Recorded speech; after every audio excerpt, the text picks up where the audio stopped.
2022년 4월 19일 부활절 첫째 주 화요일 거룩한 독서를 위한 성서 읽기 시편 118편 주님은 늘 자비하시다. 주님께 감사하여라. 그는 선하시며 그의 인자하심이 영원하다. 이스라엘아 그의 인자하심이 영원하다 하여라. 주님은 나의 능력, 나의 노래, 나를 구원하여 주시는 분이시다. 의인의 장막에서 환호하는 소리, 승리의 함성이 들린다. 주님의 오른손이 힘차시다. 주님의 오른손이 높이 들렸다. 주님의 오른손이 힘차시다. 내가 죽지 않고 살아서 주님께서 하신 일을 선포하겠다. 주님께서는 엄히 징계하셔도 나를 죽게 버려두지는 않으신다. 구원의 문들을 열어라.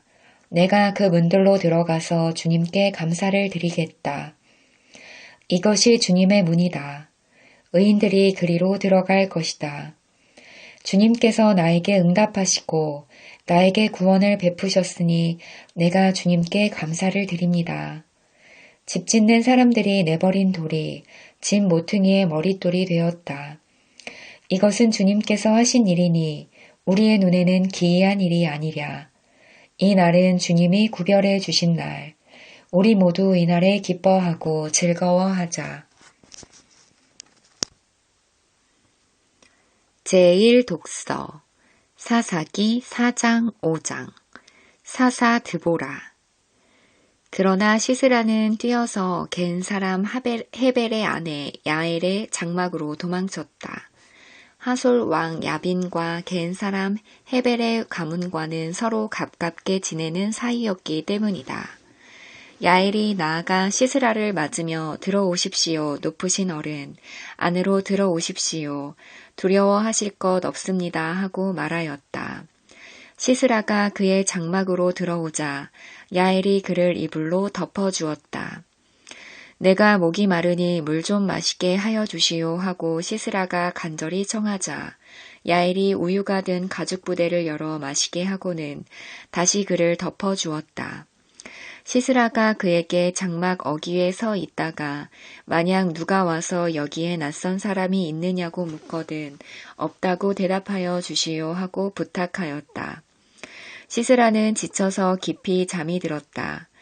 헤벨의 아내 야엘은 장막 말뚝을 가져와서 망치를 손에 들고 가만히 그에게 다가가서 말뚝을 그의 관자놀이에 박았다.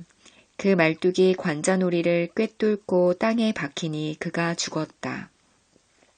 바로 그때 바락이 시스라를 뒤쫓고 있었다.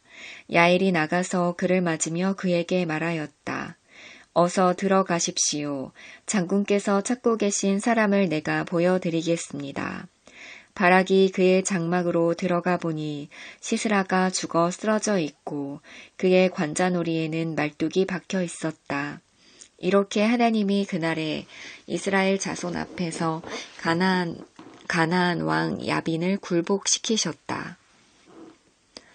드보라와 바락의 노래.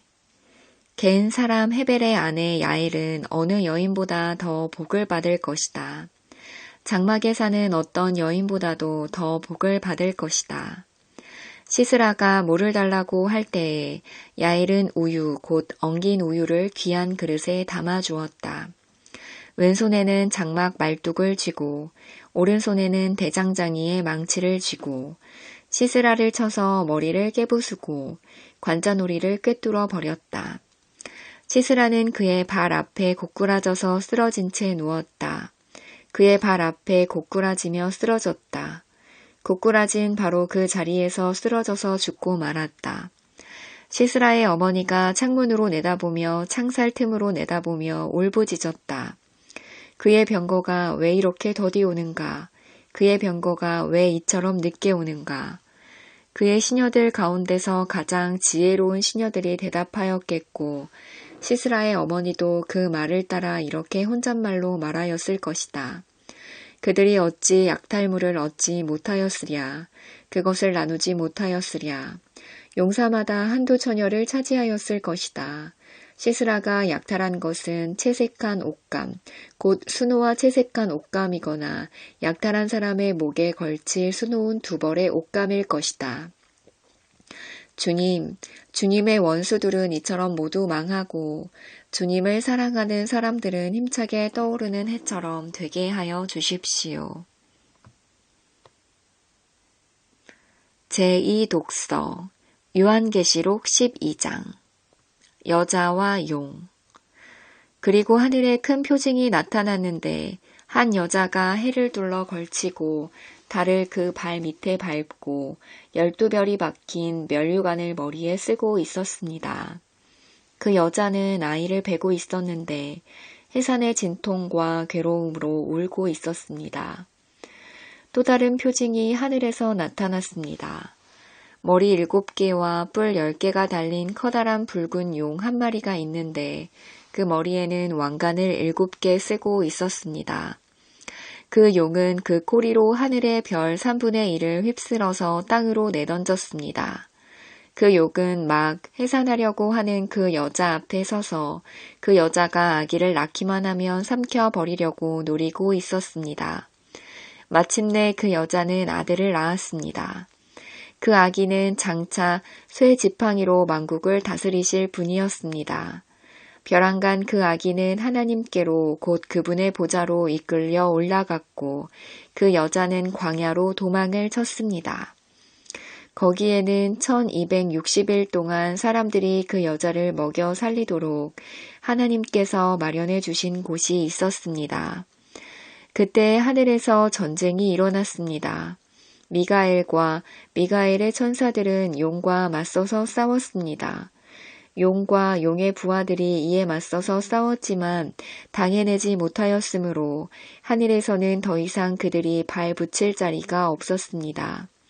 그래서 그 큰 용, 곧 그 옛 뱀은 땅으로 내쫓겼습니다.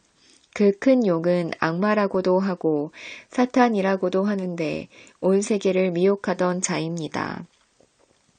그 용의 부하들도 그와 함께 땅으로 내쫓겼습니다.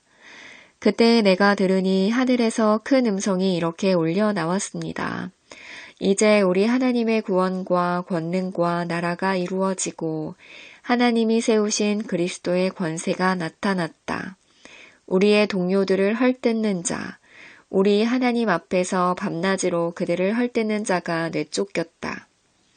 우리의 동료들은 어린 양이 흘린 피와 자기들이 증언한 말씀을 힘입어서 그 악마를 이겨냈다.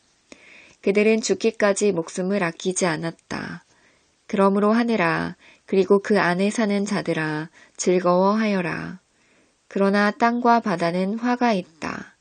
악마가 자기 때가 얼마 남지 않은 것을 알고 몹시 성이 나서 너희에게 내려갔기 때문이다. 아멘.